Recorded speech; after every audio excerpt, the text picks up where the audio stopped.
Malacanang pinanindigan po ng legal na ayon sa batas ang pagkakahuli kay dating Pangulong Rodrigo Roa Duterte at itinanover sa ICC sa The Hague.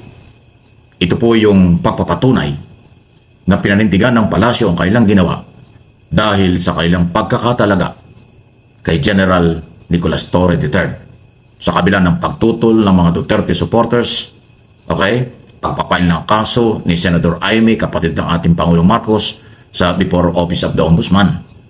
At sinabi niyang illegal, labag sa batas ang pagkakahuli kay Duterte ayon sa Senator Aimee report doon sa kanyang investigation. Dahil dyan, actually hindi lang si Torre ang kinasuhan dyan ni Aimee before Office of the Ombudsman. Kasama dyan si Boyeng Remulla at iba pang mga taga-executive department. Pero sa kabila po ng pagpapail ng kaso at sinasabi ni Senator Aimee na illegal ang ginawa ng Malacanang opisyal sa paghuli kay Duterte, binaliwala yan. Yan ang aking opinyon. Binaliwala ng Malacanang yung file ng kasong yan. Although yan ay nandyan na, harapin na yan ng mga tao, pero hindi yan naging basihan ni Pangulong Marcos. Sa halip, pinanindigan niyang legal ang kailang ginawa, kaya kanyang pinanatili, rene-appoint, hindi tinanggap ang resignation ng Remulla brother. Sa halip ay inapromote pa mula sa pagiging Major General, Director ng CIDG, si General Torre na magiging Director General. So, promotion kahit kinasuhan ni Senator Aimee sa Ombudsman, na-promote pa etong Remulla brother at General Torre na kinasuhan dahil dyan sa pagkakahuli. So, sa aking opinion at analysis, tama lang yung ginawa ni Aimee sa kanyang paniniwala, pero hindi na apektuhan ang paninindigan ng Malacanang at paniniwala at tiwala ng Pangulong Marcos sa kanyang mga opisyal. Kaya ganyan ang ginawa. Ang galing, hindi ba? Yan ang leadership na mayroong paninindigan, tapang, respeto sa rule of law. Okay? Any comment, reaction, malaya po kayo. At pahiyang-pahiya nga po talaga itong si Aimee Marcos sa ginawa ng ating Pangulong Bongbong Marcos na pagpapatalaga dito kay General Torre bilang ating bagong PNP chief. So hindi naniniwala ang ating Pangulong Bongbong Marcos doon sa resulta ng investigasyon kuno na ginawa ni Aimee Marcos sa Senado. Hindi po talaga hindi talaga investigasyon yun. Yun po ay paggawa ng paraan para makasuhan ang mga nagsuko kay Digong doon sa ICC. Hindi yun investigasyon na matatawag dahil alam na kagad natin kung ano ang resulta. Ang investigasyon kasi hindi mo pa alam kung ano magiging resulta. Pero sa ginawa ni Aimee Marcos na napaka-bias na hearing doon sa Senado, alam natin na talagang ito pong ginawa niya ay pabor talaga kay Digong at ang gusto niya po talaga ay mapabalik dito sa Pilipinas si Duterte. Actually, pumunta pa nga yata ito sa sa The Netherlands dahil nakita ko may post sa isang kanyang account sa SOCMED na nakita natin. Kasama niya si Attorney Kaufman na pasikat, pabibo pero hindi umuubra ang mga atake sa ICC. At sabi daw po sabi ni Aimee iuwi daw nila si Digong. Nako po, parang napakalabo naman na maiuwi si Digong. Parang malabo pa po sa sabaw ng adobong pusit ang kagustuhan ni Aimee Marcos na maiuwi itong si Digong sa Pilipinas. At ito po ang post ni Senator Aimee Marcos, nakalagay lang, kapit lang. Sabi ko kay BP Inday Sara Duterte, higit kanino man alam ko ang pakiramdam ng mawalay sa sariling bayan. Kaya't simulat sa pool alam niya ang laman ng aking puso patungkol sa di katanggap-tanggap na sinapit ni PRRD. Ngunit narito tayo hindi upang magdrama, kundi para sa solusyon. Narito tayo upang umaksyon. Hindi ako naghintay ng 39 years para lang magkamali muli. May Marcos na natuto sa kasaysayan. Narito ako hindi para sa isang tao kundi para sa sambayan ng Pilipino. Thank you, Attorney Nicolas Kaufman. Together, we will bring PRRD home. nek-nek mo. Anong sinasabi mong narito ko hindi para sa isang tao, kundi para sa sambayan ng Pilipino? Aba, yung isang tao na sinasabi mo, napakaraming pinagurgur, napakaraming inagrabyado. Diba? Tapos sasabihin mo, para sa bayan ang iyong ginagawa, nek-nek mo, Senator Amy Marcos, wag kami. Wag ako, hindi mo kami maloloko, hindi mo maloloko ang mga Pilipino. Alam namin kung bakit ka nandyan, kundi para kay Duterte, para kay Sara, at para sa lahat ng DDS. Dahil ikaw ay tumatanaw ng utang na loob sa iyong pagkapanalo at, di ba, syempre, gusto mo na magpasikat sa mga DDS, kay Sara, kay Digong, na parang bibigyan mo sila ng false hope na sasabihin mo na kayang-kaya mo silang pauwiin. Kayang-kaya mong pauwiin si Digong. Pero napakalabo. Malabo pa sa sabaw ng pusit ang iyong gagawin. Imposible na mapauwi mo si Digong. Malabo mong mauto, malabo mong mapakiusapan ng mga judge ng ICC na mapapauwi ninyo ni Kaufman si Digong. Si Kaufman yan, di mo ubre ko pa kaya. Suntok sa buwan yan, Senator Amy Marcos, umuwi ka na lang, magtrabaho ka. Hindi ka binoto ng taong bayan para pauwiin ang isang kriminal na dating presidente. Kung ikay tumatanaw ng utang na loob sa kanya, walang problema, pero wag mo idamay ang trabaho. Wag mong idamay ang oras. Dapat ikaw ay nagtatrabaho bilang senador ng bayan, hindi bilang senador ni Digong.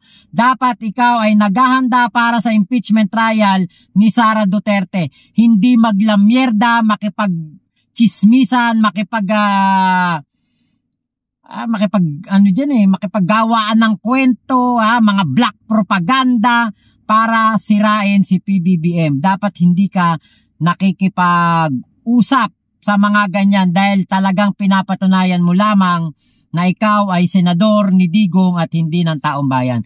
Kitang-kita na namin yan, Senator Amy. Simula pa lang sa hearing sa Senado na kung saan ay binira mo ng binira, kinwestiyon mo ng kinwestiyon si PBBM at dinemanda mo pa ang mga tao ni PBBM na nagsuko kay Digong. Alam na namin, ikaw ay senador ni Digong, hindi ng bayan. Sunod na pag-usapan natin, ito pa rin. Mabait si Pangulong Marcos bilang Pangulo ng ating bansa. Pero yung sinasabi nilang mahina, nagkakamali sila. Okay? Masipag, mabait, pero may tapang.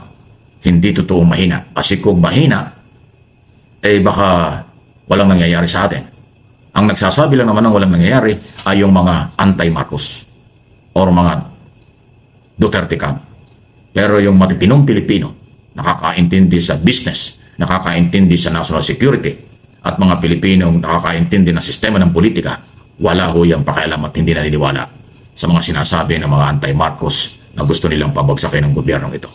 Nakikita ng majority ng Pilipino ang ginagawa ng Pangulo dito at sa abroad, respeto ng international community, at pagpapairan ng ating mga batas.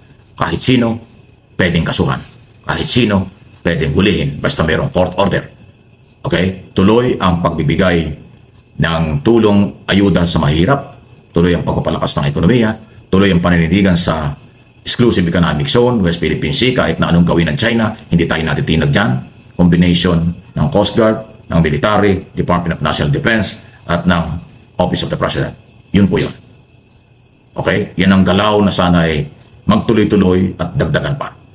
Panindigan kung ano ang gusto ng mamamayang Pilipino. Panindigan kung ano po ang kailangan ng taong bayan. Yan po yan. Di ba ang galing? So yung hindi nakakaintindi, talagang puro against yan, puro negative yan. Hindi sila nakakaintindi kasi ang interest lang nila mangagaw ng kapangyarihan. Sirain si Pangulong Marcos. Pero kung naiintindihan mo kung ang issue at dapat nilang alamin ay yung kabutihan para sa bansa sa darating na panahon, kabutihan para sa kabataan, ay palagay ko iba ang dating. Pero dahil nga po sarado sila sa pagkakaisa at kaunlaran, ang gusto lang nila mangagaw ng kapangyarihan, agawin at ilagay ang kanilang gusto maging Pangulo si Sara Duterte, ayun ho ang kanilang agenda talaga. Pero kung ikaw naman ay walang tiwala at hindi naniniwala na ang pagbabago ng liderato ang magbabago ng ating bansa, abay, ba't ka masasama doon? Napakabait po talaga ni PBBM. Imagine niyo po yung napakasidhi ng galit na ipinakita ni Sara Duterte sa kanilang mag-asawa at kay House Speaker Martin Romualdez, pero hindi pa rin po pabor si PBBM na masibak sa pwesto bilang vice-presidente etong si Sara Duterte. Di ba? Kita niyo po ang kabaitan ng ating Pangulo. Mas iniisip po ng ating Pangulong Bongbong Marcos ang kapakanan ng taong bayan, mas pinipili po niya na unahin ng mga mambabatas na unahin ang ekonomiya, ang kalagayan ng bansa, ang mga maibibigay na serbisyo sa ating mga kababayan, ang ikabubuti ng bansang Pilipinas. Yan po ang gustong unahin ng ating Pangulong Bongbong Marcos. Diba? Kaya nga po, kahit na anong sama ng mga tao na ginagawa siya ng kung ano-anong mga kwento, kung ano-anong chismis, kung ano-anong paninira, lagi pa rin pong nangingibabaw ang pagiging ama ng bayan at ayaw po niya na masira ang kanyang mga magagandang nasimulan. Bagkus ang gusto pa nga niya ay mapabilis ang mga proyekto, mapabilis ang mga serbisyo at mapaganda palalo ang ekonomiya ng ating bansa. Mabigyan ng mas magandang oportunidad ang mga Pilipino at mapababa ang presyo ng lahat ng mga bilihin. Yan po ang inuuna ng ating Pangulo. Hindi po niya inuuna at hindi po niya gusto ang impeachment trial. Yan ang maliwanag na maliwanag. Kahit si Tito Soto, yan po ay kanyang sinabi talaga na ayaw talaga po ng ating Pangulong Bongbong Marcos sa impeachment. So napakabait po talaga ng ating Pangulo. So saan ka makakita ng ganyang Pangulo, no, na laging inuuna ang taong bayan, di ba? Walang masamang tinapay sa kanya. Ang uunahin niya kapakanan ng mga Pilipino kesa sa personal na problema. Hindi natin kailangan ng pagbabago ng bansa sa wala sa lugar, wala sa panahon. Ang tamang panahon at lugar ng pagpapalit ng liderato ng bansa ay sa presidential election. At matagal pa yun, sa Mayo ng 2028 pa. 3 years pa. Yun ang tamang pagpapalit.